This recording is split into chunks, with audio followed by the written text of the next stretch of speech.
আমি মীর হাসান আপনাদের সকলকে আমন্ত্রণ জানাচ্ছি আমাদের নিয়মিত আয়োজন নিউজ শো নির্বাচিত খবরে। আজ দিনভর যে প্রধান খবর আলোচনার খোরাক জুগিয়েছে, যে খবরগুলো ভীষণ রকম জনগুরুত্বপূর্ণ, তেমন কিছু নির্বাচিত খবর আর খবরের নির্মোহ বিশ্লেষণ নিয়ে আমাদের এই আয়োজন। আর আজ আলোচনার জন্য পুরো সময় জুড়ে আমাদের সাথে স্টুডিওতে আছেন জ্যেষ্ঠ সাংবাদিক জনাব শামসুল আলম লিটন। মিস্টার লিটন, আপনাকে স্বাগত জানাচ্ছি আমাদের নির্বাচিত খবরে। এছাড়াও আমাদের সাথে এই আলোচনায় আছেন জগন্নাথ বিশ্ববিদ্যালয়ের গণযোগাযোগ ও সাংবাদিকতা বিভাগের শিক্ষক, একই সঙ্গে social narrator Rahat Minhaj. Mister Minhaj, আপনাকেও স্বাগত জানাচ্ছি নির্বাচিত খবরে। এছাড়াও এই আলোচনায় একাধিক সময় একাধিক অতিথি আমাদের সাথে যোগ দেবেন, জানাবেন মতামত, করবেন বিশ্লেষণ। গণভোটের রায় উপেক্ষা করে দেশের মানুষের সাথে বিশ্বাসঘাতকতা করেছে বর্তমান সরকার। গাজীপুরে জুলাই পদযাত্রা শেষে এমন অভিযোগ করেছেন এনসিপির নেতারা। একই সাথে গণভোট বাস্তবায়ন, কর্মসংস্থান ও সীমান্ত সুরক্ষার দাবিতে জুলাই পদযাত্রা নিয়ে দেশের 64 জেলার পাশাপাশি গোপালগঞ্জে যাওয়ার কথা থাকলেও শেষ পর্যন্ত সেটা বাতিল করেছে দলটি। সাভারে তাদের কর্মসূচির মঞ্চে ঘটেছে ককটেল বিস্ফোরণের ঘটনা। এদিকে স্থানীয় সরকার নির্বাচন নিয়ে তাদের পুরোপুরি প্রস্তুতির কথা জানাচ্ছে নির্বাচন কমিশন। প্রশ্ন হলো, তৃণমূলের নির্বাচনকে সামনে রেখে রাজনীতির মাঠ কি সরগরম হচ্ছে? কেন বিএনপি সরকারের বিরুদ্ধে উঠছে বিশ্বাসঘাতকতার অভিযোগ? কেনই বা হামলার শিকার হচ্ছে এনসিপি? নির্বাচিত খবরের টেবিলে এসব সহজ করে বুঝতে চাই। তবে চলুন শুরুতেই জুলাই পদযাত্রার খবরটি দেখে আসি। জুলাই গণ অভ্যুত্থানের দ্বিতীয় বর্ষপূর্তি উপলক্ষে পদযাত্রা শুরু করেছে জাতীয় নাগরিক পার্টি এনসিপি। সোমবার গাজীপুরের কালীগঞ্জ শহীদ মিনার থেকে বাসস্ট্যান্ড পর্যন্ত পদযাত্রা করেন দলটির নেতাকর্মীরা। পরে পথসভায় বক্তারা বলেন, অভ্যুত্থানের পর এখনো শ্রমিকদের মর্যাদা রক্ষা হয়নি, কালীগঞ্জ এখনো মাদকের আখড়া, তরুণ সমাজকে ধ্বংসের পায়তারা চলছে। আজকের এই তরুণদেরকে বিপদগামী করার জন্য একদল মাদক কারবারিকে বিভিন্ন কালীগঞ্জের রন্ধ্রে রন্ধ্রে লেলিয়ে দেওয়া হয়েছে।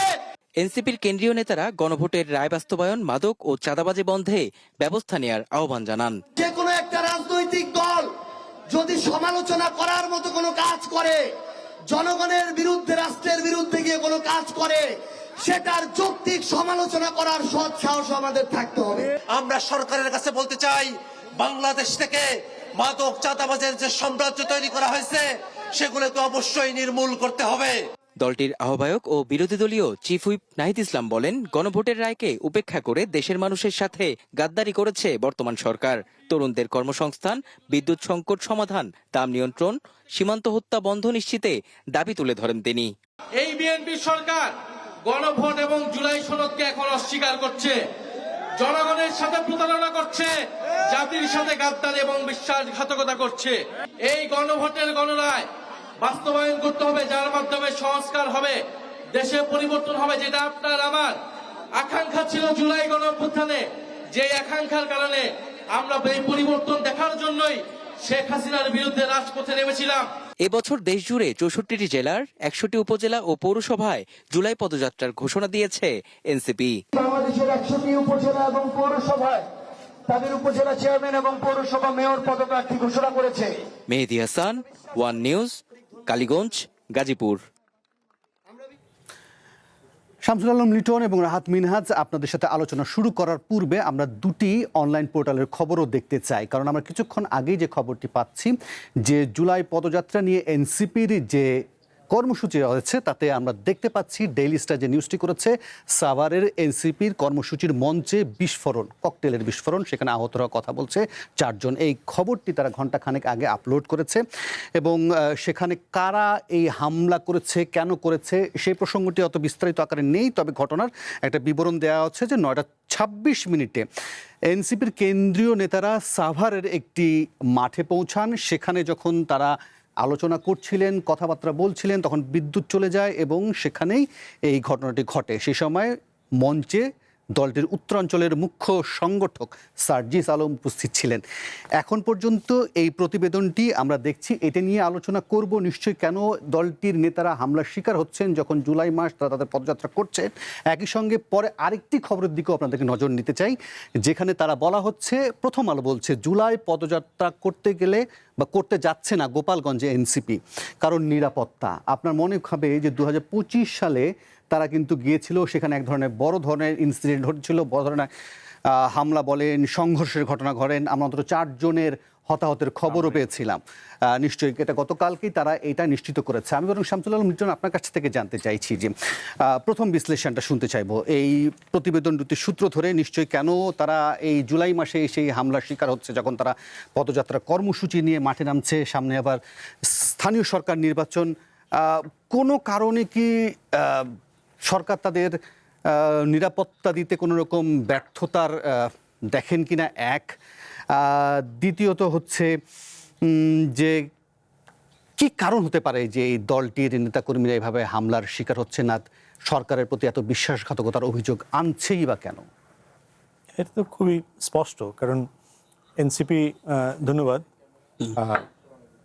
মীর হাসান ভাই, আপনি এনসিপির বক্তব্যটা তারা স্পষ্টভাবে বলেছে এবং এর মধ্যে কোনো অস্পষ্টতা, কোনো ইঙ্গিতপূর্ণ কথার কোনো লেশ আমি দেখিনি।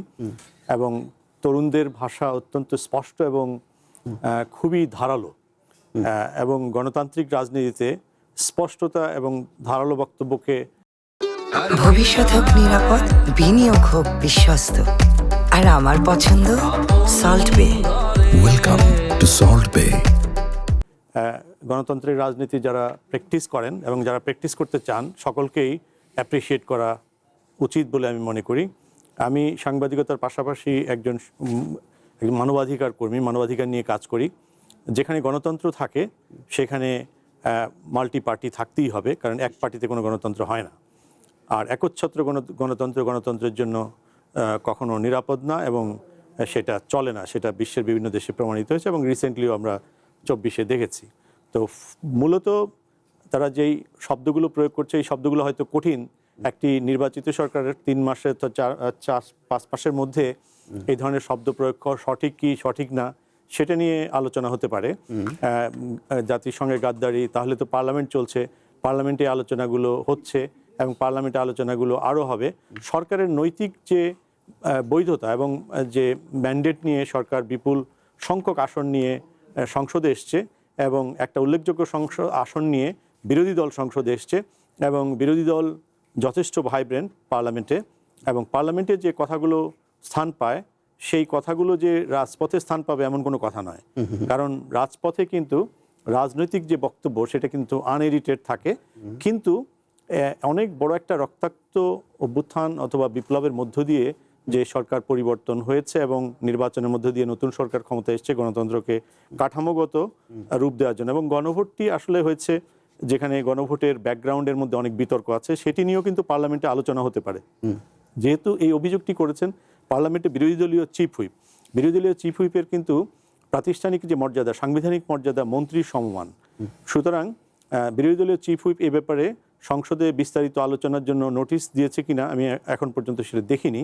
বহু বিষয়ে বিরোধী দল বহু নোটিশ দিচ্ছে এবং গণভোট নিয়ে একটি পূর্ণাঙ্গ একটি সেশন অন্তত 2 দিন 3 দিন অথবা 5 দিন একটা নির্দিষ্ট সময় বেঁধে দিয়ে, এটা যেহেতু একটা 180 দিনের মধ্যে একটা সাংবিধানিক সংকট তৈরি করতে পারে। এখন সরকার কিন্তু এটিকে, সরকারের যে বক্তব্যটি গণভোট নিয়ে, এটা সরকার পরিষ্কার করেছে। তারা গণভোটের ব্যাকগ্রাউন্ডে নানা ধরনের প্রতারণা এবং ছলচাতুরির কথা বলেছে এবং গণভোটের বিষয়টি স্বীকার করে না নিলে নির্বাচন হতো কিনা এবং সংসদ হতো কিনা সেই সংশয়কে তারা তুলে ধরেছেন। কারণ গত স্বরাষ্ট্রমন্ত্রী যে বক্তব্য সালাউদ্দিন আহমেদ বলছিলেন যে নির্বাচন হবে কিনা, ফলে তো এই বিশ্বাসঘাতকতার মানে যে অভিযোগটি নাহিদ ইসলাম তুলছেন সেটাকে কি উড়িয়ে দেওয়া সহজ হবে? কারণ আপনি যে সালাউদ্দিন সাহেবের কথা বলছিলেন, সালাউদ্দিন সাহেব তো সংসদে স্পষ্ট করেই বলছিলেন যে আসলে এটা মেনে না নিলে আসলে নির্বাচন হতো কি হতো না সেটা নিয়ে তিনি সন্দিহান ছিলেন। আমি একেবারেই স্পষ্ট করে বলি যে সংসদের কিন্তু অনেকেই বলে সংসদ সার্বভৌম অথবা সংবিধান সার্বভৌম। শুনেন, যেই সংবিধান নিয়ে অসংখ্য বিশৃঙ্খলা এবং নৈরাজ্যের অভিযোগ আছে সেই সংবিধান সার্বভৌম কিনা আমি জানি না, কিন্তু জনগণের নির্বাচিত সংসদের যে সার্বভৌমত্ব অথবা এথিক্যাল লিডারশিপ যেটা আছে, এথিক্যাল যে পজিশন আছে সেটি হচ্ছে মূল সংবিধান। এই সংবিধানকে সংশোধন না হওয়া পর্যন্ত এই সংবিধানকে কেউ বাইবেলের কাছাকাছি মর্যাদা দেওয়ার কোনো কারণ নাই। সুতরাং এই সংবিধানে কি কি সংস্কার হবে অথবা হবে, কারেকশন হবে, যেহেতু নির্বাচনী ম্যানিফেস্টোতে বিএনপির সংস্কারের কথা বলা আছে এবং যে গণভোট হয়েছে সেখানেও সংস্কারের কথা বলা আছে, এই কথাগুলো সংসদে আলোচনা হওয়া উচিত, যাতে সারা দেশের মানুষ জানতে পারে। আজকে এনসিপি যে রাস্তায় গিয়ে আলোচনা করছে, বক্তব্য রাখছে, এটি গণতান্ত্রিক রাজনীতির জন্য অত্যন্ত গুরুত্বপূর্ণ এবং অত্যন্ত ভালো একটা দিক। এর মধ্যে সবচেয়ে খারাপ দিক হচ্ছে ককটেল। ককটেলটি যেভাবে হেডলাইন হয়েছে, আপনি খবরের ভিতরে গিয়ে কিন্তু অত বড় আতঙ্ক পাবেন না। এখানে কিন্তু ভিতরে কিন্তু 9:30টায় সেখানে একটা গ্যালারিতে কোনো একটা কর্নারে একটা ককটেল বিস্ফোরণ হয়েছে। তো ব্যাপারটা হচ্ছে আমাদের মানে পরিমিতিবোধের একটু অভাব আছে। এই কারণে আমরা ককটেল বিস্ফোরণকে যখন হেডলাইন করি, ভেতরে যখন আমি তৃতীয় লাইনে গিয়ে বলি 9:10টায় কোনো একটা কর্নারে একটা ককটেল বিস্ফোরণ হয়েছে, কেউ হতাহত হয়নি, 4 জন হতাহত হয়েছে, হতাহতের কোনো বিবরণ নাই। তো এই ব্যাপারগুলো এক্সাজারেশন বলে। যেই কাগজে রিপোর্ট করুক না কেন, সেই কাগজ যদি 1 নম্বর হয়ে থাকে, 1 নম্বর কাগজের অসংখ্য দুর্বৃত্তায়নের ফলাফল ছিল 111, এবং 111 ছিল বাংলাদেশের রাজনীতিতে সবচেয়ে বড় দুর্বৃত্তায়ন। এবং সেই সম্পাদকবৃন্দ যারা তার সঙ্গে জড়িত ছিল, সেই সম্পাদকবৃন্দের কোনো নির্লজ্জ এবং অত্যন্ত ষড়যন্ত্রকারী হিসেবে তাদের মুখোশ উন্মোচিত হওয়ার পরেও তারা সেই সব কাগজে নির্লজ্জের মতো বসে আছে। পৃথিবীর কোনো ভদ্রতার গণমাধ্যমের ইতিহাসে এরকম হয় না। যারা চিহ্নিত হয় কোনো না কোনো নেগেটিভ স্টোরির পলিসি মেকার হিসেবে, তারা সেই পেশাই ত্যাগ করে। কেউ যদি অপারেশন টেবিলে অজ্ঞতাবশত অথবা পেশাদারিত্ব বাদ দিয়ে রোগী মেরে ফেলে, তাহলে সেই সার্জনকে কি আপনি আর রেজিস্ট্রেশন রাখা হয় কোথাও? তো সুতরাং আমি এই কথাটা এই জন্য বলছি, গণমাধ্যমের যেমন দায়িত্বহীন ভূমিকা আছে, এই হেডলাইনটির ভাষাটা কিন্তু অন্যরকম। ওকে ওকে, আপনি যেমন মাঠের একদম পেশাদার সাংবাদিক, কিন্তু আমাদের পাশে আবার একজন গণজাগরণের সাংবাদিকতার শিক্ষকও আছে। আপনিও কি মনে করেন যে আসলে পরিমিতি বোধের জায়গা থেকে এই সংবাদটিকে আমরা আসলে কাঠগড়ায় তুলতে পারি কিনা? একই সঙ্গে নিশ্চয়ই এর আগের যে প্রশ্নগুলো আমি শামসুল আলম লিটনকে করেছিলাম, সে একই প্রশ্ন আপনার কাছে থাকবে, কেন বিশ্বাসঘাতকতার অভিযোগ, কেনই বা দলটি হামলার শিকার হচ্ছে?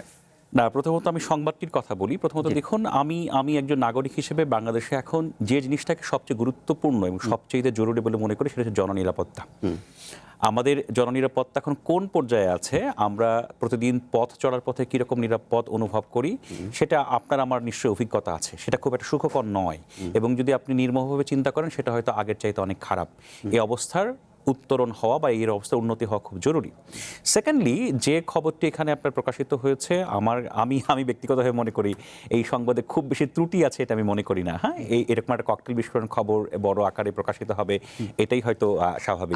আমরা খবরটিকে একটু মানে প্রতিবেদন রাখি, পাশাপাশি আপনি বলুন। জি, তো আমার কাছে মনে হয় না যে এখানে খুব বেশি আপনার অতিরঞ্জন করা হয়েছে, কারণ বাংলাদেশের এরকম হচ্ছে আপনার রাজনৈতিক প্রেক্ষাপটে, যেমন আজকে এই ঘটনাটা ঘটেছে, আপনি যে এই ঘটনাটাকে ভালোভাবে আমলে না নেন, ভালোভাবে আমলে না নেন, তাদের পুরো মাসব্যাপী কর্মসূচি আসে, এবং সেই কর্মসূচিতে বড় কোনো হামলা ঘটবে না, বা এটা কি বড় কোনো হামলা ঘটার আগের ছোট হামলা কিনা, সেটা তো আমি জানি না। তো সংবাদে খুব বেশি আপনার কি বলা যায় অতিরঞ্জন হয়েছে, এটা আমি মনে করি না। বরং আমি এটা মনে করি যে এই ঘটনাটা হতে পারে আগামীতে যাতে বড় কোনো ধরনের ঘটনা না ঘটে, তার জন্য আমাদের প্রস্তুতি নেয়ার বা ব্যবস্থা নেওয়ার একটা signal. So we should take this seriously, এবং সে বিষয়ে আসলে আমাদের যাতে এই এনসিপির ছেলেপেলেরা যারা আপনার এই পদযাত্রা করছে বা রাজনৈতিক কর্মসূচি পালন করছে, তাদের যাতে আগামীতে কখনো নিরাপত্তার ঘাটতি না হয় এবং কোনো ধরনের অনাকাঙ্ক্ষিত ঘটনা না ঘটে, তার জন্য যথাযথ ব্যবস্থা নেওয়া প্রয়োজন বলে আমি মনে করি। আর আমি আসলে একটা লাইন বলি, শামসুল আলম ভাই বলেছেন যে দেখেন, হ্যাঁ, তার কথায় 111 নানা কিছু আসলো, আমি সেটা নিয়ে তর্কে যাচ্ছি না, কিন্তু আমি শুধু একটা কথা বলি যে অনেক কিছুর জন্যই মনে হয় শুধুমাত্র সাংবাদিকতা সম্পাদকরা দায়ী ছিলেন, তারাই অনেক কিছু ঘটিয়ে ফেলেছেন, তারাই অনেক কিছু নষ্টের মূল। আমার মনে হয় এটা একটা সরলীকরণ চিন্তা, এখান থেকে মনে হয় আরো ভিন্নভাবে ব্যাখ্যা করার সুযোগ আছে। সরলীকরণের কথা বলছেন, আমি আবারও শামসুল আলম লিটনের কাছে যেতে চাই। শামসুল আলম লিটন, আপনি শুনছিলেন রাহাত মিনাজ, তিনি জননিরাপত্তার কথা বলছিলেন যে আসলে অন্যান্য সময়ের তুলনায় কি আমাদের এখনকার নিরাপত্তা নিয়ে আমরা আসলে মানে সন্তুষ্ট হতে পারি কিনা। পাশাপাশি যে সম্পাদকদের কথা বললেন বা তাদের যে সংবাদ, আমরা যে সংবাদটি একটু আগে দেখাচ্ছিলাম যে এনসিপির ককটেল হামলা, সে সংবাদটিকে আবার চেষ্টা করব যে আমাদের এই ওয়ালে সেটিকে আবার দেখানোর জন্য নিশ্চয়ই। পাশাপাশি আপনাকে শুনতে চাইবো যে এই সংবাদটাতে রাহাত মিনাজ মনে করেন না খুব বেশি এক্সাজারেশন আছে। পাশাপাশি তিনি বলছেন যে এটা যে আগামী দিনে আপনি যদি এর আগের 2025 সালের জুলাই সময়ের ঘটনাগুলো স্মরণ করতে পারেন, সেই সময় কি হয়েছিল গোপালগঞ্জে, ফলে সেখানে এমন প্রতিবেদন পাওয়া যায় যে স্পষ্ট ইঙ্গিত ছিল, তারপরও গেছে। আপনি দল হিসেবে তাদেরকে নানানভাবে প্রশ্নবিদ্ধ করতে পারেন, কিন্তু আপনি যখন রাজনীতির মাঠে রাজনীতি করতে নামেন, তখন তো নিশ্চয়ই আপনার নিরাপত্তাটা বেশ জরুরি হিসেবেই সামনে আসে। সেটা কোন কোনায় বা কতটা কোনায় ফটকা ফুটলো না ককটেল ফুটলো, যেখানেই হোক, এটা নিরাপত্তার উদ্বেগ, এবং এই আমার মনে হয় রাহাতে যে বক্তব্যটা, এটা নিরাপত্তার উদ্বেগের সঙ্গে আমি একমত। কিন্তু এক্সাজারেশন সম্পর্কে আমি যদি একটু স্টোরিটা জান, মঞ্চে আমি থার্ড লাইন থেকে পড়েছি যে যেখানে গ্যালারির কথা বলা আছে, আমরা কি ফার্স্ট ইন্ট্রোতে কি দেখতে পাই ওখানে মঞ্চে ঘটেছে এটা? আমরা দেখতে পাচ্ছি যে প্রত্যক্ষদর্শী সূত্রে জানায় যে রাত 9:26 এনসিপির কেন্দ্রীয় নেতারা সাভারের তারাপুর মাঠে পৌঁছান। নেতাকর্মীরা মঞ্চে ওঠার ঠিক আগ মুহূর্তে বিদ্যুৎ চলে যায়। ওই সময় অনুষ্ঠান সঞ্চালনা করছিলেন এনসিপির উত্তরাঞ্চলের মুখ্য সংগঠক সার্জিস আলম। স্থানীয় দুজন নেতার স্বল্প বক্তব্য শেষে রাত 9:45টার দিকে মঞ্চের দর্শক গ্যালারিতে একটি ককটেল বিস্ফোরণ হয়। সাভারের এনাম মেডিকেল কলেজ হাসপাতালে ইমার্জেন্সি মেডিকেল অফিসার ডাক্তার হাসান ডেইলি স্টারকে জানান এই ঘটনায় আহত 4 জনকে হাসপাতালে চিকিৎসা দেওয়া হয়েছে। ফাইন, এখান পর্যন্ত আমরা রাখি। মঞ্চের দর্শক গ্যালারিতে, মঞ্চ আর দর্শক গ্যালারি একটু কনফিউশন ক্রিয়েট করেছে। আমরা যদি দর্শক গ্যালারি ধরে নেই, তাহলে দর্শক গ্যালারিতে রাত 9:10টায় মিটিং শুরু হয়েছে, রাত 9:26 কেন্দ্রীয় নেতারা পড়ছেন সেখানে। মঞ্চে যদি হয় অবশ্যই এটা, এবং যেখানেই হোক জনসভার যেখানেই ককটেল বিস্ফোরণ ইম্পর্টেন্ট, কিন্তু মঞ্চে ককটেল বিস্ফোরণ আর ইন্ট্রোতে বলা হচ্ছে মঞ্চের দর্শক গ্যালারিতে। এটা একটু কনফিউজিং, কারণ দর্শক গ্যালারি সাধারণত একটু দূরে হয়, দর্শকরা যেখানে থাকে আর কি। তো এইখানে যে মূল ঘটনাটা যেটা, সেটা হচ্ছে যে একটা ককটেল বিস্ফোরণ ঘটেছে। আমি যেহেতু দর্শক গ্যালারিতে ঘটনার কারণে মঞ্চ আর দর্শক গ্যালারিতে একটু কনফিউশন হওয়ার জন্য এক্সাজারেশনের কথা উল্লেখ করেছি। এখানে নিরাপত্তার উদ্বেগ, সামান্যতম নিরাপত্তার ঘটনা ঘটলেও, এবং রাহাত ঠিকই বলেছেন যে যেহেতু তারা 64টি জেলায় করেছে, এটা একটা সিম্বলিক ঘটনা, এটা অনেক বড় রূপ ধারণ করতে পারে, এবং রাজনৈতিক দলগুলোর জনসভার নিরাপত্তা দেওয়া সরকারের দায়িত্ব। এটা হচ্ছে মূল কথা। সুতরাং এই জায়গাটাতে গুরুত্ব দেওয়াটা সঙ্গে ওটার সম্পর্ক নাই। কিন্তু আমি এই যে কনফিউশন, যেটি দর্শক গ্যালারিতে ককটেল বিস্ফোরণ হলে মিনিং একটা হতো, মঞ্চে দর্শক বিস্ফোরণ সম্পূর্ণ আরেকটা। আমি এই ঘটনাটিকে আমি বিচ্ছিন্নভাবে দেখি না। কি কারণে? কারণ আমরা 2001 থেকে 2006 সাদা মানুষের খোঁজে দেখেছিলাম এই কাগজগুলোতে, এই দুটি কাগজে, এবং যখন 111 চলে আসলো তারপর থেকে 2024 সাল পর্যন্ত আর কখনো সাদা মানুষের খোঁজে দেখি নাই, যদিও কালো মানুষেরা এই সময়ে বাংলাদেশকে রুল করেছে। আমাদের গণমাধ্যমের স্বাধীনতা এবং মুক্তির জায়গাটিতে গবেষণার জায়গা দরকার আছে, এবং যখন তারা নিজেরাই স্বীকার করেছেন যে ডিজিএফআই রিপোর্টগুলোকে তারা রিপোর্ট বলে, অনুসন্ধানের রিপোর্ট, চার্জশিট ইত্যাদি বলে চালিয়েছেন, এবং তার জন্য দুঃখ প্রকাশ করেছেন, ক্ষমা চেয়েছেন। এরা রোল মডেল হতে পারে না। গণমাধ্যমে কেন রোল মডেল হতে পারে না সেটাও গবেষণার বিষয়। এই জন্য 64 জেলায় যখন বোমা হামলার খবর দেওয়া হলো, পরবর্তীতে আমরা খবর দিয়ে দেখলাম যে 47-48টি জেলার বেশি ককটেল বিস্ফোরণের খবর পেলাম না। তাহলে ককটেল থেকে বোমা হলো কিভাবে 64 জেলায়? এবং সেখানে এই দুটি কাগজ লিড করেছিল। সুতরাং বাংলাদেশের গণতন্ত্র প্রাতিষ্ঠানিক রূপ না পাওয়ার পেছনে গণমাধ্যমের যে বড় ভূমিকা, সেখানে 99.99% যারা প্রকাশ্যে, এবং আরেকজন সম্পাদক বলেছেন, এই দুজন সম্পাদক আমার কাছে এসে, জনাব শফিক রেহমান, তিনি ঢাকা শহরে গত 2 বছরে বহুবার বলেছেন, এই দুজন সম্পাদক এবং এই 111-এর ব্যাপারে আলোচনা, মানে 111 তো নয়, কথিত পরিবর্তনের ব্যাপারে। তা আমি গণমাধ্যমকে গণতন্ত্রের জন্য সবসময় বন্ধু মনে করার কোনো কারণ নাই। গণমাধ্যমকেও মানুষের উচিত চ্যালেঞ্জ করা, তারা কি সঠিক রিপোর্ট দিচ্ছে, দর্শক গ্যালারি আর মঞ্চ এক করছে কিনা, এবং এই ব্যাপারে সতর্ক থাকা। নিশ্চয়ই আমি রাহাত মিনাজের কাছে আবারও শুনতে চাইবো। নিশ্চয়ই রাহাত মিনাজ, ধরেন আমাদের আলোচ্য বিষয় হচ্ছে এনসিপির এই পদযাত্রা এবং তাদের যে রাজনৈতিক অধিকার হামলা, কিন্তু এর বাইরে গিয়েও আমরা দুটি সংবাদ মাধ্যম নিয়ে কথা বলছি। যদিও যে সংবাদ মাধ্যমের সম্পাদকদের নিয়ে আমরা কথা বলছি তারা আমাদের সাথে উপস্থিত নেই, কিন্তু তারপরেও যেহেতু তারা পাবলিক ফিগার এবং আমরা কথাই বলতে পারি, তাদের বিষয় প্রশ্নগুলো যদি ওঠে, এবং নিশ্চয়ই একাডেমিশিয়ান হিসেবে আলোচনা করার যথেষ্ট সুযোগ রাখে। কিন্তু যেটা শামসুল আলম মিটন বলছিলেন যে ডিজিএফআই সংক্রান্ত যে প্রতিবেদনগুলো পেয়েছেন, ছাপিয়েছেন, ক্ষমা চেয়েছেন, ফলে তাদের নৈতিকতাও নিয়ে নিশ্চয়ই প্রশ্ন ওঠে, বিশ্বাসযোগ্যতা বা স্থানীয় প্রশ্ন ওঠে, এমনকি এটাও প্রশ্ন ওঠে যে তারা নানান ধরনের ন্যারেটিভ তৈরির, সংবাদ মাধ্যমের যে প্রকৃত যে কাজ, সেটার বাইরে কি চলে যাচ্ছে সবাই? আচ্ছা, আমি আপনাকে ছোট্ট করে একটা কথা বলি। দেখুন, পৃথিবীতে কোনো গণমাধ্যমই কোনো গণমাধ্যমই বা একেবারেই আদর্শ গণমাধ্যম বলে দুনিয়াতে কোনো গণমাধ্যম নেই। আপনারা যে দুটো গণমাধ্যমকে একটু ইঙ্গিত করছেন, শামসুল আলম ভাই একটু আঘাত করছেন, হ্যাঁ, আমার কাছে ব্যক্তিগতভাবে মনে করি যে এই দুটো গণমাধ্যমই প্রশ্নের বাইরে নয়। আমি ব্যক্তিগতভাবে মনে করি এই দুটো গণমাধ্যমের সীমাবদ্ধতা নেই, সেটা ভাবার কোনো কারণ নেই। ওকে, এইটা 1 নম্বর দিক। আর 2 নম্বর দিক হচ্ছে যে এই দুটো গণমাধ্যমই সকল নষ্টের মূল, তারাই এটা করেছে, তার জন্য এই ঘটেছে। হ্যাঁ, আমি এই ন্যারেটিভের সাথে একমত নই। ওকে, কারণ আপনি বাস্তবতা দেখেন, আপনি যদি আপনি 111-এর কথা বলছেন, বারবার 1 থেকে 6 শাসনামলের কথা বলছেন, হ্যাঁ, সেই সময় তো বাংলাদেশ স্বর্গ ছিল না। সেই সময় বাংলাদেশের সোসাইটিতে যা যা ঘটেছে বা রাষ্ট্র পরিচালনায় যা যা ঘটেছে সেটাকে সমালোচনা করা, তার বিপক্ষে অবস্থান নেওয়া তো অন্যায় কিছু নয়। সংবাদ মাধ্যম নিয়েছে, আপনি যে ন্যারেটিভ বলছেন আমি তার প্রতি শ্রদ্ধাশীল, কিন্তু তাই বলে গণমাধ্যমই সব করেছে, তারাই এর পেছনে ছিলেন এবং তারাই আমি এটার সাথে একমত নই। আর আরেকটা কথা আমি জাস্ট আপনার বলতে চাই, হ্যাঁ, আপনি ঠিকই বলেছেন যে কেউ যখন ভুল করে তখন হয়তো, এবং সেই ভুলটা স্বীকার করে, তার হয়তো নৈতিকভাবে সেই পথে বা সেই জায়গায় দায়িত্বে থাকাটা হয়তো ঠিক নয়। এটা আমরা বলি যে ওয়েস্টার্ন আমেরিকান সোসাইটির একটা বড় ধরনের আপনার এথিক্যাল গ্রাউন্ড, এথিক্যাল প্র্যাকটিস, এটাকে আমি শ্রদ্ধা জানাই। কিন্তু বাংলাদেশের আপনি শুধু সংবাদ মাধ্যমকে বলছেন যে ভাই আপনি ভুল করছেন, আপনি দায়িত্ব ছেড়ে দেন। বাংলাদেশে কে দায়িত্ব ছাড়ে ভাই? বাংলাদেশে পলিটিক্যাল পার্টি লিডাররা কতবার বারবার ব্যর্থ হয়েছে, তারা কি কখনো কোনোদিন তাদের দায়িত্ব বা পদ কখনো ছেড়েছেন? ইভেন স্বীকার পর্যন্ত করেছেন। তো আমি মনে করি যে আসলে সংবাদ মাধ্যমেরও সীমাবদ্ধতা আছে, কোনো সংবাদ মাধ্যমে আদর্শ গণমাধ্যম নয়, এটা যেমন আমাদের মানা প্রয়োজন। আবার এই গণমাধ্যমই এই কাজ করেছে, এই গণমাধ্যমই কি বলা যায়, এর পেছনের প্রধান কুশীলব, এটা মনে হয় অতি সরলীকরণ। দেখা যায় যে যখন আপনার গণমাধ্যমের পক্ষে, আপনি গণমাধ্যমকে অনেক আপনার উচ্ছ্বাস প্রকাশ করেন, গণমাধ্যমের স্বাধীনতার জন্য বড় বড় বক্তব্য দেন। যখনই গণমাধ্যমের কোনো কিছু আপনার বিপক্ষে যায়, তখনই গণমাধ্যম আপনার কাছে হয়ে যায় হলুদ গণমাধ্যম, তখনই আপনার কাছে গণমাধ্যম হয়ে যায় আপনার ভয়ঙ্কর রকমের ষড়যন্ত্রকারী গণমাধ্যম, তখনই হয়ে যায় গণমাধ্যম ষড়যন্ত্রকারী ন্যারেটিভ তৈরি করছে। এটা আমাদের সমাজের বাস্তবতা। শামসুল আলম লিটন, আমরা কি আয়নায় নিজেদের মুখ দেখি না? এখানে সব গণমাধ্যমের কথা বলা হচ্ছে না, কারণ গণমাধ্যম এখানে অসংখ্য পত্রিকা, অসংখ্য টেলিভিশন আছে, এবং সবচেয়ে বড় কথা হচ্ছে যে মিডিয়ার এই যুগে, তথ্য প্রবাহের এই যুগে প্রত্যেকের হাতেই এক একটা করে টেলিভিশনও আছে, ব্রডকাস্টিং যন্ত্রপাতিও আছে। তো যাই হোক, যে জিনিসটা হয়তো সাংবাদিকতায় পড়বে না, কিন্তু তথ্য প্রবাহে তারা অবদান রাখছেন।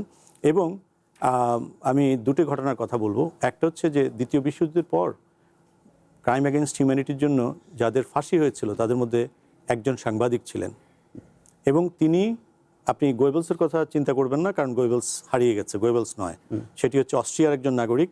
তিনি সাংবাদিকতা করতেন, তিনি সম্পাদক ছিলেন, এবং ওই সময়ে তিনি তার কৃতিত্বপূর্ণ ভূমিকার জন্য মন্ত্রিত্ব পেয়েছিলেন, এবং বিচারে পরবর্তীতে তার ফাঁসি হয়েছিল। অর্থাৎ একজন খুনি অথবা একজন যে কোনো পেশাদার মানুষ কেউই অ্যাকাউন্টেবিলিটির ঊর্ধ্বে নয়।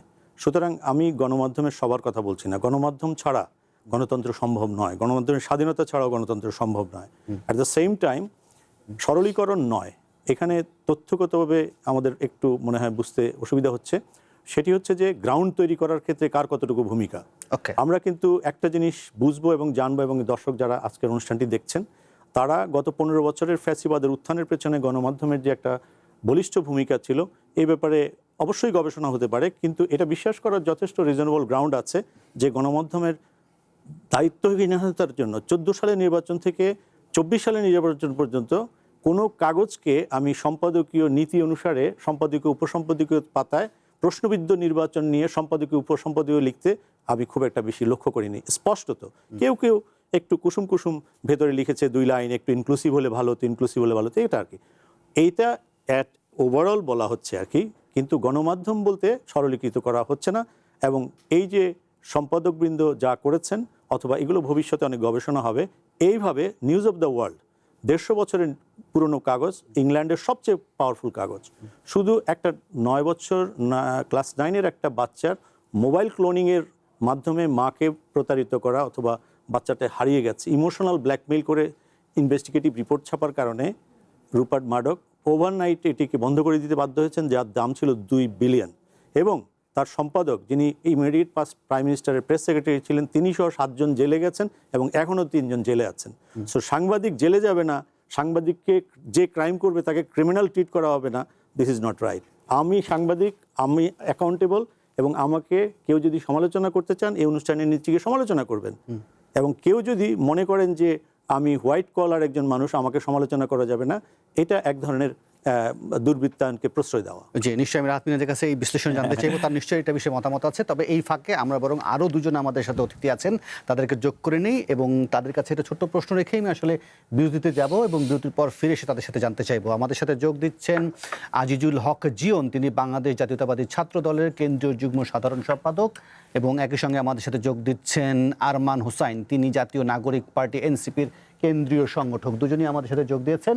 আমি বিরতি নেব, বিরতির পর ফিরে এসে দুজনের কাছেই জানতে চাইবো আসলে যে কেন এনসিপির উপরে এমন হামলা হচ্ছে যখন তারা জুলাই পদযাত্রা নিয়ে মাঠে নামছে, এবং একই সঙ্গে এটাই জানতে চাইবো যে সরকার কি তাদের আসলে নিরাপত্তা দিতে ব্যর্থ হচ্ছে কিনা, নাকি অন্য কোনো জায়গা থেকে আসলে হামলাগুলো হচ্ছে বা কোনো সেটা নিশ্চয়ই একটু বিশ্লেষণ শুনতে চাইবো। তবে তার আগে নেব ছোট্ট একটা বিরতি, ফিরছি একটু পর। ভবিষ্যৎ হোক নিরাপদ, বিনিয়োগ হোক বিশ্বস্ত, আর আমার পছন্দ সল্ট বে। Welcome to Salt Bay.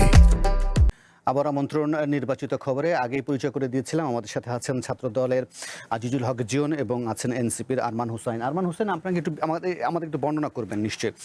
Savar আসলে কি ঘটেছিল ছোট্ট করে বলবেন, পাশাপাশি এটাও বলবেন যে কেন আপনারা আসলে হামলার শিকার হচ্ছেন, আপনাদের সন্দেহের তীর বা অভিযোগ কার দিকে? ধন্যবাদ আপনাকে।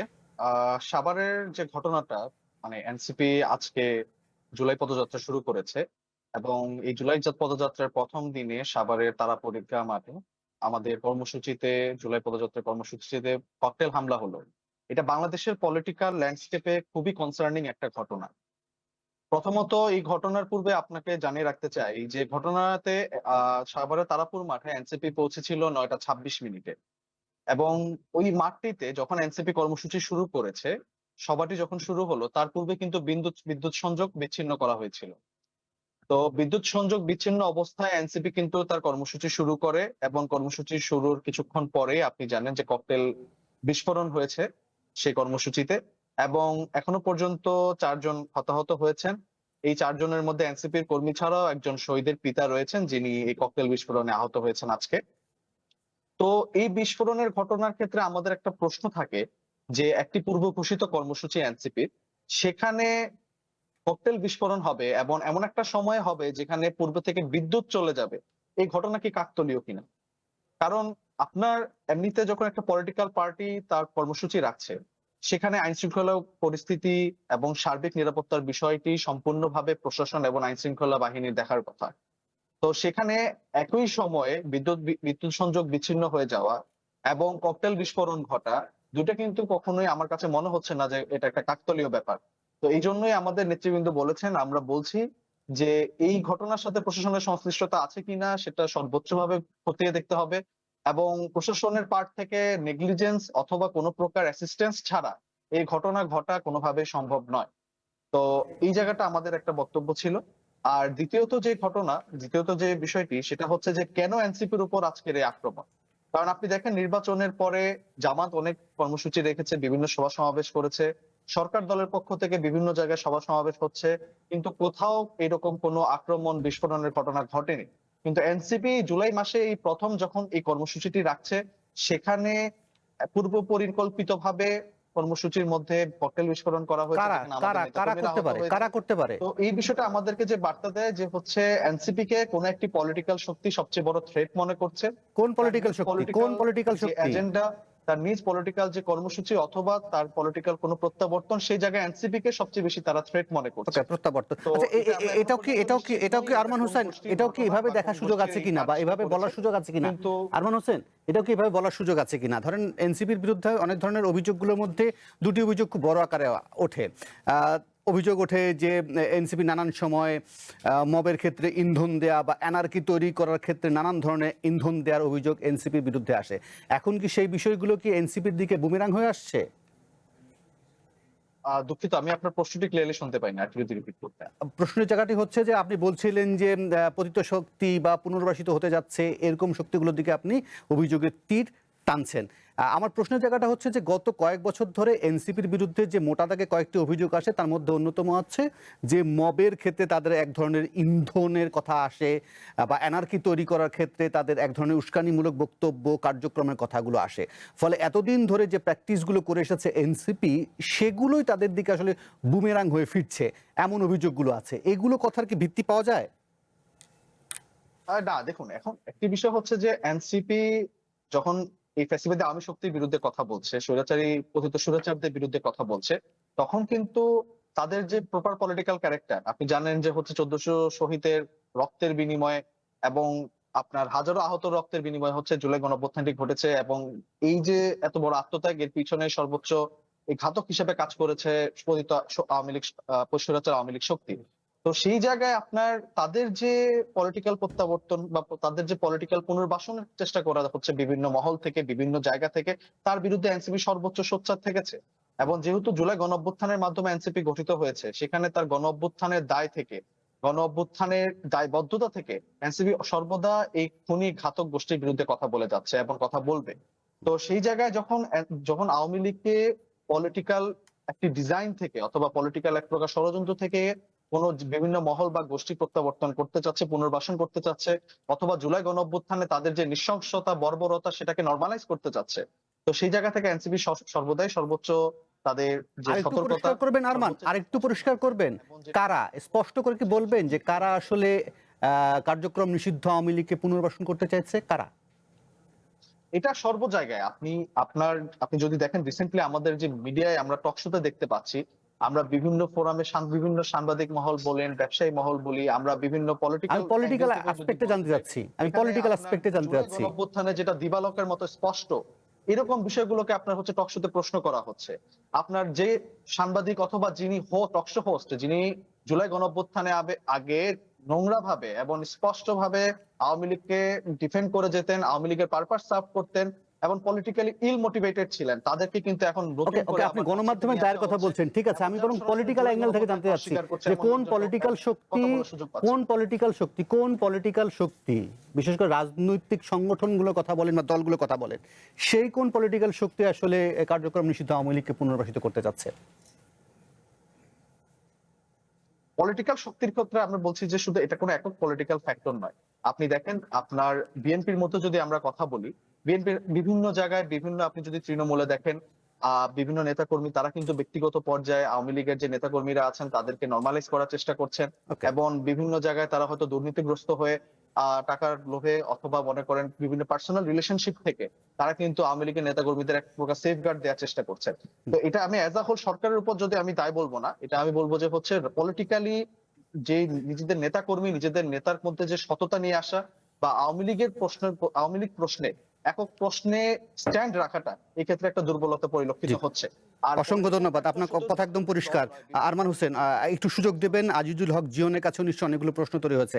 আজিজুল হক জিয়ন, আপনি আরমান হোসেনের বক্তব্য শুনছিলেন, তিনি মোটা দাগে যে কথাগুলো বলেছেন, গণমাধ্যমকে তো নিশ্চয়ই তিনি প্রশ্নের কাঠগড়ায় তুলতেই পারেন, তুলেছেন, কিন্তু আমি পলিটিক্যাল দলগুলোর পক্ষ থেকে এটা জানতে চাইছি, তিনি সরাসরি সরকারি দলের দিকেও এক ধরনের আঙ্গুল তুলেছেন যে তারা নানানভাবে কার্যক্রম নিষিদ্ধ আওয়ামী লীগকে নরমালাইজ করতে চাইছে। পাশাপাশি তারা তাদের যে নিরাপত্তার হুমকিতে পড়েছেন সেক্ষেত্রেও সরকারের ব্যর্থতার কথা আপনার নিশ্চয়ই বুঝতে অসুবিধা হয়নি, কি বলবেন? জি, ধন্যবাদ আপনাকে। আমি শুরু করি যেটা দিয়ে, উনি কিন্তু প্রথমে বলেছে ঘটনাটা কাকতালীয় না। যদি আসলে কাকতালীয় না হয়ে থাকে তাহলে আমি জাস্ট একটা প্রশ্ন রাখবো ওনার প্রতি, যখন ককটেল বিস্ফোরণ হয় ওই সময়ে কিন্তু মঞ্চে যারা বক্তব্য রাখছিলেন তারা কিন্তু তারপরও বক্তব্য চালিয়ে যাওয়ার ব্যাপারে দৃঢ় প্রতিজ্ঞ ছিল। আমি একটা নর্মাল প্রশ্ন, যখন আমি জানি আমার নেতাকর্মী সমর্থকরা সামনে আছে, তাদের লাইফটাকে রিস্কে রেখে ওই সময় কি এই বক্তব্য চালিয়ে যাওয়াটা কি ওয়াইজ ডিসিশন ছিল? 2 নম্বর হচ্ছে, হ্যাঁ, সরকারের ভিতরে অনেক ধরনের লোকজন আছে যারা ফ্যাসিস্টের আমলে নিয়োগপ্রাপ্ত, তারা সুবিধাভোগী, ফ্যাসিস্টের সুবিধাভোগী ছিল, তারা বিভিন্নভাবে সহযোগিতা করতে পারে। আপনাকে একটা তথ্য দেই, গতকাল সম্ভবত আইন শৃঙ্খলা বাহিনীর 33 জন সদস্যকে চাকরি থেকে অব্যাহতি দেওয়া হয়েছে, যারা কিনা ফ্যাসিস্টের সময় ফ্যাসিস্টকে তোষণ পোষণ করেছে, তাদের পারপাস সার্ভ করেছে। এখন কথা হচ্ছে, বিগত 17 বছরে কি শুধুমাত্র এই 33 জনই নিয়োগপ্রাপ্ত হয়েছিল? এটা তো সংখ্যাটা 3300 হতে পারে, 33,000ও হতে পারে। তো এই জিনিসটা উড়িয়ে দেওয়ার সুযোগ নেই। তবে অবশ্যই এই জুলাই আগস্টের গণঅভ্যুত্থানের একজন অংশীজন হিসাবে এই ঘটনার জন্য আমি ব্যথিত, আমি এর তীব্র নিন্দা জানাই এবং সরকারের কাছে অবশ্যই আবেদন করি সুষ্ঠু তদন্ত হোক, যার মাধ্যমে প্রকৃত ঘটনাটা সামনে নিয়ে আসবে। কিন্তু উনি কিছু এলিগেশন এনেছে যে এই ফ্যাসিস্টদেরকে তোষামোদি করা বা তাদেরকে নতুন করে ফিরে আসার জন্য কিছু স্কোপ হয়তো বা বিএনপির কেউ করে দিচ্ছে। আমি তথ্য সহকারে বলি, মাসখানেক আগের কথা, এই চট্টগ্রামে নিষিদ্ধ ছাত্রলীগ মিছিল করার জন্য কিন্তু এনসিপির একজন স্থানীয় নেতাকে ফোন দিয়ে এই সাপোর্টটা চায় যে তাদেরকে মিছিল করার জন্য যে সহযোগিতা সেটা করার জন্য, যেটা বিভিন্ন গণমাধ্যমে এসেছে। এটা আমার বক্তব্য না। এবং তাদের এই যে হান্নান মাসুদ সহ বিভিন্ন ব্যক্তি, ইভেন হাসনাত আব্দুল্লাহ, বিভিন্ন জায়গায়, আমি যদি চট্টগ্রামে বলি, সাবেক আওয়ামী লীগ নেতার বাসায় গিয়েছে, যেটা নিয়ে অনেক জল ঘোলা হয়েছে। কিছুদিন আগে সিলেট গিয়েছেন একজন ছাত্রলীগের নেতার শ্বশুরের বাসায়, তারা একসাথে থেকে এসেছেন, আমি জানি না কারণটা কি। বিভিন্ন জায়গায় তারা তাদের সঙ্গী হিসেবে কিন্তু ফ্যাসিস্টের দোসরকে কাছে নিয়ে আসতেছেন এবং সাথে নিয়ে রাজনীতিটা করতে যাচ্ছেন। তো পরিবেশটা আসলে দিন শেষে কিন্তু সবাই মিলে তৈরি করছে, কিন্তু দায়টা দিচ্ছে যেটা গতানুগতিক রাজনীতি, দোষারোপের রাজনীতিতে আমাদেরকে দায় দেওয়া হচ্ছে। এখন জীবন আরেকটা কথা বলবেন। আরমান হোসাইন বলছিলেন যে ধরেন এই জুলাইকে সামনে রেখে বিএনপি কর্মসূচি দিচ্ছে, জামাত কর্মসূচি দিচ্ছে, কিন্তু বাধাবিঘ্ন বা এই ধরনের হামলাগুলো ঘটনা শুধু এনসিপির ক্ষেত্রে ঘটছে কেন? আমি তাহলে একই প্রশ্ন রাখি আপনাকে। এই অন্তর্বর্তীকালীন সরকারের থাকার সময় কিন্তু তারা জোরপূর্বক কিন্তু গোপালগঞ্জ গিয়েছিলেন, তখনও কিন্তু একই ধরনের পরিস্থিতি তৈরি হয়েছিল। বিষয়টা হচ্ছে তারা তাদের প্রোগ্রামের ক্ষেত্রে, আমি জানি না তাদের এই প্রোগ্রামগুলো কারা অর্গানাইজ করে, কারা এইগুলো শিডিউল ঠিক করে। তবে গভর্নমেন্টের অবশ্যই দেয়া আছে যে কোনো বিরোধী দল যদি প্রোগ্রাম করে সেখানে নিরাপত্তার দায়িত্ব রাষ্ট্রের আইন শৃঙ্খলা বাহিনীর। সেটা খতিয়ে দেখতে হবে সেখানে ফ্যাসিস্টের কোনো দোষর আছে কিনা যারা এখানে সহযোগিতা করতে পারে। কিন্তু বিষয়টা হচ্ছে আমরা দেখে এসেছি সবসময় একটা দোষারোপের রাজনীতি বাংলাদেশের কালচারে যেটা হয়ে এসেছে। আপনি জানেন এনসিপি যখন গঠিত হয় তারা কিন্তু একটা মটো বলেছিল যে পুরাতন বন্দোবস্তকে ভেঙে দিয়ে আমরা নতুন বন্দোবস্তের সূচনা করলাম। কিন্তু পরবর্তীতে আমরা দেখলাম তাদের গুরুত্বপূর্ণ একাধিক নেতা যারা কিনা তাদের অঞ্চলের সব থেকে ভাঙা ঘর ছিল, তারা আলিশান বাড়িতে এখন ঘুরছে, এলাকার সব থেকে বড় বাড়িতে ঘুরছে। এই আমি যদি বলি সার্জিস আলমের মতো ব্যক্তি, যিনি কিনা এই ট্রেনে একটা টিকিট পাওয়ার জন্য উচ্ছ্বাস প্রকাশ করেছিল কিছুদিন আগের ভিডিওতে, সে কিন্তু এলাকাতে নির্বাচনের আগে মহড়া দেয় 100-র উপর ভিআইপি গাড়ি দিয়ে। তো এই জিনিসগুলো কিন্তু প্রশ্নের তৈরি হয়। আপনি যখন মুখে যেটা বলবেন সেটা বাস্তবে প্রয়োগ না করবেন, তাহলে কিন্তু জনগণ, বিশেষ করে যারা এই জুলাই আগস্টের ছাত্র গণঅভ্যুত্থানে রাজনৈতিক চাওয়া পাওয়ার বাইরে থেকে এই আন্দোলনে সক্রিয় হয়েছিল, তাদের মধ্যে কিন্তু এক ধরনের প্রশ্ন তৈরি হয়। তারা কিন্তু চিটেড ফিল করে যে আমরা যাদেরকে সামনে রেখে বা যাদের নেতৃত্বে আন্দোলনে জড়িত হয়েছিলাম তারা কি আমাদেরকে ইউজ করে রাজনৈতিক ফায়দা নিয়েছে কিনা। অসংখ্য ধন্যবাদ আজিজুল হক জীবন এবং আরমান হোসেন, থাকুন আমাদের সাথে। আমি শামসুল আলম আপনার কাছ থেকে ছোট্ট একটু বিশ্লেষণ শুনতে চাইবো, তারপর একটা বিরতি নিব। আপনি দুজনের কথা শুনছিলেন যে কার্যক্রম নিষিদ্ধ আওয়ামী লীগের পুনর্বাসনের ক্ষেত্রে তারা সবাই একে অপরকে অভিযোগ করছে, গণমাধ্যমকেও দায়িত্ব কাঠগড়ায় তুলেছেন তারা। কিন্তু যদি আমরা পলিটিক্যাল অ্যাসপেক্টে থেকে নিশ্চয়ই আমরা গণমাধ্যম আমাদের কাঠগড়ায় তুলবো, আলোচনা করব, সমালোচনা করব, আমরা আসলে যৌক্তিক আলোচনা করছি কিনা সেটা নিয়েও প্রশ্ন উঠবে। কিন্তু তাদের দিক থেকে যখন তারা প্রশ্নের মুখে থাকেন, তারা যেভাবে প্রশ্নগুলো পাল্টা ছোড়েন, একে অপরকে দায় দিয়ে আসলে কার লাভটা হয়? না, এখানে একটা উল্লেখযোগ্য ব্যাপার আছে। আমাদের দেশে যে কোনো সময় যে কোনো ঘটনা ঘটলে সরকারকে দায়ী করার যে প্রবণতা, সেখান থেকে আপনি এনসিপির যে তরুণ নেতা আছেন তার বক্তব্যে, আরমানের বক্তব্যে একটা জিনিস আপনি খেয়াল করবেন, সে ব্লান্টলি কিন্তু সরকারকে দায়ী করেনি। কিন্তু নিরাপত্তা বাহিনীগুলোর যে ভূমিকা, পাশাপাশি বিদ্যুৎ চলে যাওয়ার সঙ্গে এই ককটেল বিস্ফোরণের ঘটনাটা, এবং এখন পর্যন্ত কেউ গ্রেপ্তার হয়েছে কিনা সেটার অবশ্য তথ্য নাই, এই ব্যাপারগুলো কিন্তু তিনি উত্থাপন করেছেন। সুতরাং রাজনীতিটা কিন্তু 5ই আগস্টের আগে রাজনীতি যে চলবে না তার কিন্তু আলামত স্পষ্ট। এখন আসুন দায় দায়িত্ব, তারপরে পুনর্বাসন, এটি হচ্ছে রাজনৈতিক বিতর্ক। এটি দলগুলো তাদের পরস্পরকে তথ্য সহ, নাম সহ কিন্তু বিবরণ দিচ্ছে এবং দলগুলোকেই তার ব্যাখ্যা দিতে হবে। কারণ জুলাইয়ের রক্তের উপরে দাঁড়িয়ে এই চ্যানেল ওয়ানে আমরা এখন কথা বলছি। চ্যানেল ওয়ানটি এখন কিভাবে এসছে? এটা তো ফ্যাসিবাদী শক্তি যা যা খেয়েছিল তার মধ্যে চ্যানেল ওয়ানও খেয়েছিল এবং এই স্টুডিও সবকিছুই খেয়েছিল। সুতরাং আমরা কিন্তু জানি গণমাধ্যমের স্বাধীনতা একটা হাস্যকর। গণতন্ত্র কয়েক দশক না চলা পর্যন্ত গণমাধ্যম স্বাধীনতা অথবা এগুলো ওনাদের অনেক গবেষণার বিষয় আছে। বাট আমি একজন সাংবাদিক, পেশাদার সাংবাদিক এবং মানবাধিকার কর্মী হিসেবে আমি বলি, গণতন্ত্র একটা লেভেল ক্রস না করলে আসলে গণমাধ্যম কখনো মিনিমাম স্বাধীনতা ভোগ করতে পারে না। এবং এখন যদি কেউ আমাকে পরিতৃপ্তির কথা বলে, আমি অবশ্যই সেই গৃহবৃত্তের দলে নেই যে সব কিছুতেই পরিতৃপ্তি বোধ করব। কিন্তু আমি তৃপ্তি বোধ করছি এই যে ইয়াং জেনারেশন যে ভাষায় কথা বলছে, যে ব্লান্টলি আগে যেমন কথা প্রথমে বিবৃতি ইস্যু হয়ে যেত, সরকারকে জবাব দিতে হবে, করতে হবে, সে করতে হবে, আরমানদের মতো নেতারা নতুন ভাষা নিয়ে আসছে এবং সরকারকে কিন্তু জবাব দিতে জায়গায় ফেলছে। তারা কিন্তু বুঝতে পারছে যে এই যে ফ্যাসিবাদ মুক্ত হওয়ার পরে একটি ব্যবস্থা কিন্তু 3 মাস 6 মাস 1 বছর 5 বছরের মধ্যে একটা নর্মালসিতে ফিরত আসবে, এটা বোকা করা, এটা আশা করা একেবারেই সমীচীন নয়। কারণ যে ব্যবস্থাটিকে ভেঙে চুরমার করে দিয়ে যাওয়া হয়েছে এবং সেটি কিন্তু জিয়ন বলেছে, জিয়ন কিন্তু বলেছে সরকারি দলের সমর্থক হওয়া সত্ত্বেও সে কিন্তু বলছে প্রশাসনের ভিতরে নানা ধরনের সুবিধাবাদী লোকেরা আছে এবং তাদের বিরুদ্ধে ব্যবস্থা হয়তো এই ইঙ্গিতটা করেছে এবং সেটি কিন্তু আমরা বিভিন্ন সময় বিভিন্ন জায়গায় দেখছি উইথ একেবারে গোটা তথ্য সহ। সো এই ব্যাপারগুলো কিন্তু, কারণ ফ্যাসিবাদ প্রচুর সম্পদের পাহাড় দেশে বিদেশে গড়ে, এখনো গভর্নর বলছে 2 লক্ষ কোটি টাকার হিসেব কিন্তু পাওয়া যাচ্ছে না ব্যাংকে। সো এই ককটেলগুলো, এগুলোর পেছনে কোনো কিছু আছে কিনা সেটাও নিরাপত্তা বাহিনীকে বের করতে হবে এবং কে বিদ্যুৎ বন্ধ করলো সেটি সাভারের পুলিশকে অবশ্যই বলতে হবে। জি, আমি এটা বিরতি নিই, বিরতির পর ফিরে এসে আমি রাজনীতির কাছে জানতে চাইবো আসলে রাজনীতির ভাষার কোনো পরিবর্তন দেখতে পান কিনা। নেব ছোট্ট একটা বিরতি, ফিরছি একটু পর। ভবিষ্যৎ হোক নিরাপদ, বিনিয়োগ হোক বিশ্বস্ত, আর আমার পছন্দ সল্ট বে। Welcome to Salt Bay. আবার আমন্ত্রণ নির্বাচিত খবরে। রাহাত মিনহাজ বিরতির আগে যে প্রশ্নটা রেখেছিলাম তাকে ছোট্ট করে আরেকটা যোগ করে দিই, যে ধরেন যেটা বলছিলেন শামসুল আলম লিটন, যে তারুণ্যের রাজনীতির ভাষার মধ্যে বদল দেখেন কিনা, এক, আর গণমাধ্যমও কি আসলে কার্যক্রম নিষিদ্ধ আওয়ামী লীগকে নর্মালাইজ করছে কিনা, আপনার চোখে কি পড়ে? না, আমি প্রথম রাজনীতির মাঠের কথা বলি। দেখুন, আমি একজন খুব সামান্য শিক্ষক হিসেবে আমি যেটুকু পড়াশোনা করি বা পর্যবেক্ষণ করি, আমার কাছে মনে হয় বাংলাদেশের রাজনীতির মাঠটা এত সহজ কিছু নয়। না, এটা জটিল, কুটিল এবং কিছু ক্ষেত্রে ডেফিনেটলি ব্রুটাল, হ্যাঁ, এবং ভয়ঙ্কর রকমের আপনার নৃশংস। তো এই রাজনৈতিক মাঠে কে আপনার আপার হ্যান্ডে থাকবে, কার কর্তৃত্ব থাকবে, সেটা নিয়ে কত কি যে ঘটে আমার ধারণা সেটা আপনার আমার কল্পনার বাইরে।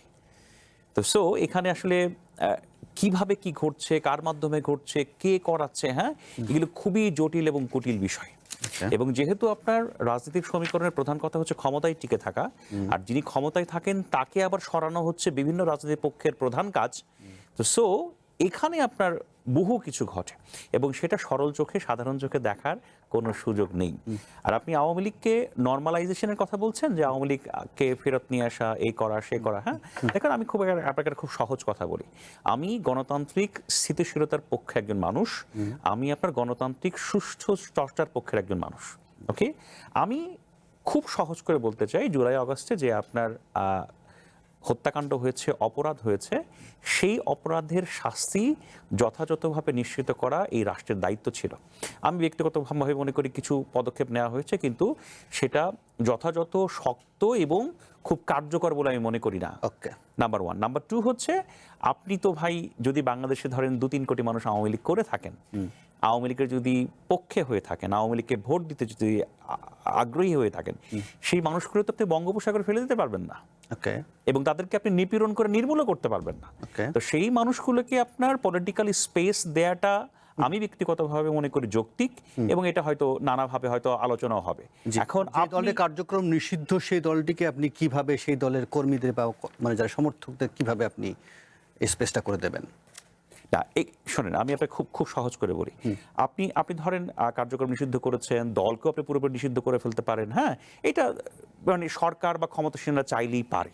এখন কথা হচ্ছে, এটা হচ্ছে আপনার ইন্টারন্যাশনাল যে হচ্ছে আপনার হিউম্যান রাইটসের কোড এবং আন্তর্জাতিক যে গণতান্ত্রিক চর্চা তার সাথে যায় কিনা। ঠিক আছে, আমি আপনি খুব সহজ করে বলি, যদি কোনো একজন নাগরিক তার প্রতীকে বা পছন্দের প্রতীকে ভোট দিতে চায়, সেখান থেকে আপনি বঞ্চিত করার অধিকার রাখেন না। এটা ইন্টারন্যাশনাল মানবাধিকার রাইটসের ভায়োলেশন। এর মানে এবার এই নয় যে আমি আপনাকে বলছি যে আওয়ামী লীগের বিচার করা যাবে না। এর মানে এই নয় যে যারা আপনার হত্যাকাণ্ডের শিকার হয়েছে, মানুষকে পুড়িয়ে মেরেছে, ইভেন ধরেন গুলি করে মেরেছে, তাদের আপনি বিচার করবেন না। তাদেরকে বিচার অবশ্যই আপনাকে করতে হবে। আমাদের এই আলোচনার মধ্যে নিশ্চয়ই এটাও নিশ্চয়ই ভূমিকা রাখে যে যেহেতু আমরা যে প্রসঙ্গ নিয়ে আলোচনা করছি সেখানেও স্থানীয় সরকার নির্বাচন গুরুত্বপূর্ণ হয়ে ওঠে। আমরা বরং নির্বাচন কমিশনের একটি বক্তব্য আছে সেটা শুনি, পাশাপাশি দুজন আছেনই তারাও বলতে পারবেন, যাদের তো একজন পদযাত্রা শুরু হয়েছে, অনেকে আবার এইগুলোকে দেখেন হিসেবে সামনে যে স্থানীয় সরকার নির্বাচন সেটার পক্ষে একটি অগ্রগতি হিসেবে দেখেন যে সে পথে তারা হাঁটার।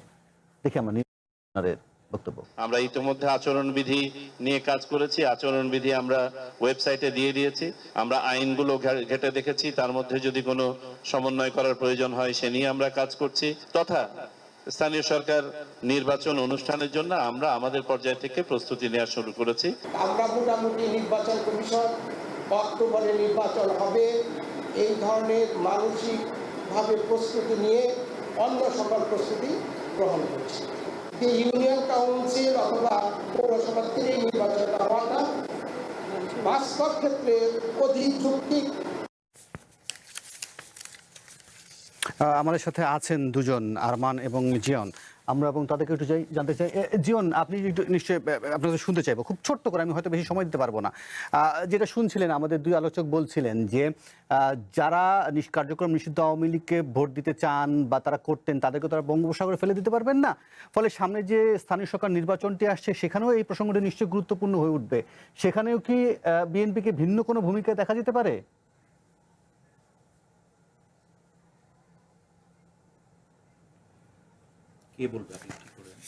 জীবন শুনছেন না? আমি জীবনকে প্রশ্নটা করেছিলাম আসলে। জীবন শুনতে পাচ্ছেন? আচ্ছা, তাহলে আমি বরং আরমানের কাছে এটা শুনি। আরমান, আপনি কি শুনছেন? আপনি কি বলেন আরমান হোসেন? এখানে এনসিপি কি ভিন্ন কোনো ভূমিকা দেখা যেতে পারে? মানে নিশ্চয়ই যেটা আপনি বলছিলেন যে যারা আওয়ামী লীগকে ভোট দিতে চায় বা আওয়ামী লীগ করতো তাদেরকে তো আর বঙ্গোপসাগরে ফেলে দেওয়া যাবে না। ফলে তাদেরকে নিয়েও এনসিপি বা বিএনপি অন্য কোনো ভূমিকা অবতীর্ণ হবে। ধন্যবাদ আপনাকে। আপনি যদি আমাকে এই বিষয়ে প্রশ্নটা নাও করতেন তাও আমি আমার সম্মানিত সমালোচকের কথাটা অ্যাড্রেস করতাম।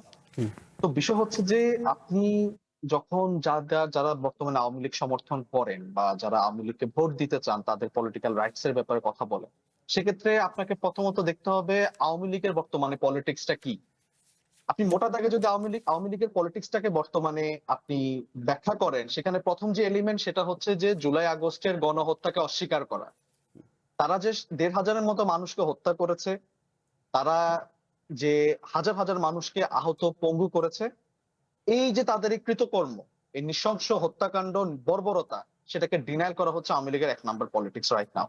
আওয়ামী লীগের দ্বিতীয় যে পলিটিক্স সেটা হচ্ছে এই জুলাই গণ অভ্যুত্থানে যারা অংশগ্রহণ করেছে, যারা আন্দোলনকারী, তাদেরকে যদি কখনো তারা ক্ষমতায় আসতে পারে অথবা সুযোগ পায় তাদেরকে হত্যা করে ফেলবে, তাদেরকে মেরে ফেলবে। এটা হচ্ছে আওয়ামী লীগের রাজনীতি। আপনি আওয়ামী লীগের যে নেতাকর্মী আছে তাদের কথা শুনেন, আপনি অনলাইনে আওয়ামী লীগের অ্যাক্টিভিজম দেখেন, আওয়ামী লীগের অফিসিয়াল ফেসবুক পেজ দেখেন, তারা তো প্রপার যেটা প্রকাশ্যে বলছে যে জুলাই গণঅভ্যুত্থানে যারা আন্দোলন করেছে, যারা গণঅভ্যুত্থানকারী, তাদেরকে তারা হয়তো আর ওই বিচারের মুখোমুখিও করবে না, সরাসরি হত্যা করবে। আর যারা হচ্ছে এখানে নারী আন্দোলনকারী ছিলেন, গণঅভ্যুত্থানে যারা নারীর অংশগ্রহণ করেছেন, তাদেরকে প্রথমত তারা ধর্ষণ করবে। এটা হচ্ছে তাদের পলিটিক্স রাইট নাও, বর্তমানে পলিটিক্স। আর তৃতীয় আওয়ামী লীগের যে পলিটিক্যাল এলিমেন্ট সেটা হচ্ছে যে তারা গত ১৭ বছরেও যে পলিটিক্সটা করে গেছে, যে ভারতের দাস হিসেবে বাংলাদেশকে ভারতের একটা অঙ্গরাষ্ট্রের মতো করে তারা পরিচালনা করেছে। নির্বাচনবিহীন বাংলাদেশকে তারা দিল্লির যে পারপাস সেটা সর্বদা সার্ভ করিয়ে তারা হচ্ছে এই রাজনীতিটা বজায় রেখেছে। এখন বর্তমান আওয়ামী লীগের রাজনীতি যদি আমি মোটা দাগে ব্যাখ্যা করি, যে গণহত্যাকারী একটা সংগঠন যার হাতে হাজার হাজার মানুষের রক্ত লেগে আছে, সেই সংগঠনটি আবার ওই রক্তপাতের বিরুদ্ধে যারা কথা বলেছে, যারা স্বৈরাচারিতার বিরুদ্ধে কথা বলেছে, তাদের আবার রক্তপাত করতে চায়। এই হচ্ছে তাদের রাজনীতি। আর বিশেষ করে মানে যেটা আপনার চোখে পড়েছে, ফলে সেই জায়গা থেকে আপনাদেরকে ভিন্ন কোনো ভূমিকায় দেখা যাবে না। ফলে জীবনের জন্য একই প্রশ্ন দাঁড়িয়ে যায় যে সামনে স্থানীয় সরকার নির্বাচনে কার্যক্রম নিষিদ্ধ আওয়ামী লীগ যাদের অনেকগুলোই ভোটার আছে মাঠে, যেটা রাহাত মিনহাজ বলছেন, তাদেরকে আসলে তো ফেলে দেওয়া যাবে না। ফলে তাদেরকে নিয়ে আবার অন্য রাজনীতিতে বিএনপি নামে কিনা? জি, প্রথম কথা হচ্ছে দেখেন, আওয়ামী লীগের যারা ভোটার তাদের কিন্তু দুইটা ভাগে আমি আমার ব্যক্তিগত জায়গা থেকে আলাদা করি। একটা হচ্ছে যারা বিগত সময় আওয়ামী লীগের রাজনীতির সাথে যুক্ত ছিল বা আওয়ামী লীগকে ভোট দিয়েছে, কিন্তু বিগত ১৭ বছরের ফেসিবাদী হাসিনার কোনো কৃতকর্মের সাথে তারা যুক্ত ছিল না। তাদেরকে কি আপনি কোন ক্যাটাগরিতে ফেলবেন? তাদেরকে কি শাস্তির আওতায় আনবেন? তারা তো কোনো কিছুর দায় নেওয়ার মতো কাজে ছিল না। তাদের তো ভোট দেওয়ার অধিকার অবশ্যই আছে, এবং নিরপেক্ষ জায়গা থেকে যদি তারা অন্য কোনো প্ল্যাটফর্মে যায়, আপনি মনে হয় এটা আটকাতে পারবেন না। আমরা সবসময় বলেছি পরিবর্তনের রাজনীতি, যেখানে যে অন্যায় করেনি, আমি অন্যায় করলে আমার পরিবার সেটার জন্য অবশ্যই ভুক্তভোগী হবে না। আমি অন্যায় করলে আমাকে সেটার জন্য যেই রাষ্ট্র কাঠামোতে যে শাস্তির ব্যবস্থা আছে সেটার মাধ্যমে আমাকে সাজার ব্যবস্থা করা হোক। আর যারা কিনা বিগত ১৭ বছরে গুম খুন হামলা মামলা এবং অন্যায় অবিচারের সাথে যুক্ত ছিল, বাংলাদেশের রাষ্ট্র কাঠামোটাকে ভেঙে একবারে নতুন প্রক্রিয়া নিয়ে এসেছিল যেখান থেকে ঘুরে দাঁড়ানোটা কঠিন হয়ে গেছে, সেই জায়গায় যারা আছে তাদেরকে কোনোভাবেই রিফর্ম করার সুযোগ দেওয়া উচিত না। এটা আমার ব্যক্তিগত অভিমত এবং আমি মনে করি সরকারি দল হিসেবে বিএনপি সেটা করতে কখনোই সহযোগিতা করবে না। অসংখ্য ধন্যবাদ আরমান হোসেন এবং আজিজুল হক জন, আপনাদের দুই মন্তব্য এবং বক্তব্য একদম স্পষ্ট এবং পরিষ্কার। যে ছোট্ট করে আমি খুব বেশি সময় দিতে পারবো না। যে এই আমরা কথাগুলো শুনলাম এবং দিস ইজ দুইজনেরই কারেক্ট, কিন্তু সমস্যাটা হচ্ছে এই রাহাত মিনহাজের মতো একাডেমিশিয়ানদের মত জন্য, কারণ তারা যে কথাটি বলছেন আইনগত দিকটি একটা ব্যাপার আর পলিটিক্যাল দিকটি আরেকটা ব্যাপার। আইন হয়তো আওয়ামী লীগের ভবিষ্যৎ নির্ধারণ করবে, কিন্তু পলিটিক্যাল এবং সোশ্যাল রাইটের প্রশ্নে এই কথাটি হয়তো রাইট যে সমর্থকরা কি করবে। সমর্থকরা নাজি পার্টিরও লক্ষ লক্ষ সমর্থক ছিল। এই দেশে আওয়ামী লীগ নামের সরকারি সিদ্ধান্ত মতে গণহত্যা চালানো হয়েছে। উইপন শুধু সরকারিটা ইউজ হয় নাই, ইউএনএরটাও ইউজ হয়েছে। সো আইসিটি দ্রুত আওয়ামী লীগের ব্যাপারে সিদ্ধান্ত নিক এবং সোশ্যাল রিকনসিলিয়েশন, যেটা বিএনপির যেটা ম্যানিফেস্টোতে ছিল, truth and reconciliation, crore crore মানুষের এবং একাডেমিশিয়ানদেরকে ফ্রি করতে হবে, কারণ একাডেমিশিয়ানরা সমালোচনা করতে হবে সরকার গণতন্ত্রের, আর গণতন্ত্রের সমালোচনা না করলে এই গণতন্ত্র ফেল করবে। সো ট্রুথ অ্যান্ড রিকনসিলিয়েশন ছাড়া যেটা আছে সেটা করা হচ্ছে না, করা হলে এই সোসাইটিটা বেঁচে যাবে, সামনে এগোতে পারবে। অসংখ্য ধন্যবাদ। রাতমিন আজকে আপনি ছোট্ট করে 30 সেকেন্ড, আমি আমাকে একেবারে বলতে হচ্ছে অনুষ্ঠান শেষ করতে। না, আমি আসলে অনেক কথা বলছিলাম যে ব্যাপারটা এমন দাঁড়াইছে যে আমি আওয়ামী লীগের অনেক কিছুকে ডিফেন্ড করছি। I am not know body from Awami League. আমি আসলে সমাজকে দেখি আমার মতো করে, তার আমি মতামত দিই। তো এই প্রেক্ষাপটে ধরুন আমার অবস্থানটা হচ্ছে এরকম যে আমি একটা গণতান্ত্রিক নিরাপদ সুন্দর বাংলাদেশ চাই, এবং তার জন্য আসলে যেটাকে আমরা ইনক্লুসিভনেস বলি আর কি, হ্যাঁ, যে সবাইকে সাথে নিয়ে চলা প্রয়োজন। আমি শুধু সেটার পক্ষে কথা বলছি। জি, অসংখ্য ধন্যবাদ রাহাত মিনহাজ এবং একই সঙ্গে শামসুল আলম লিটন। আজকে আর অনলাইন দেখতে পারলাম না, অসংখ্য ধন্যবাদ। এই ছিল আজকে নির্বাচিত খবরে। কাল আবারও দেখা হবে, সে পর্যন্ত ভালো থাকুন, সুস্থ থাকুন, শুভরাত্রি।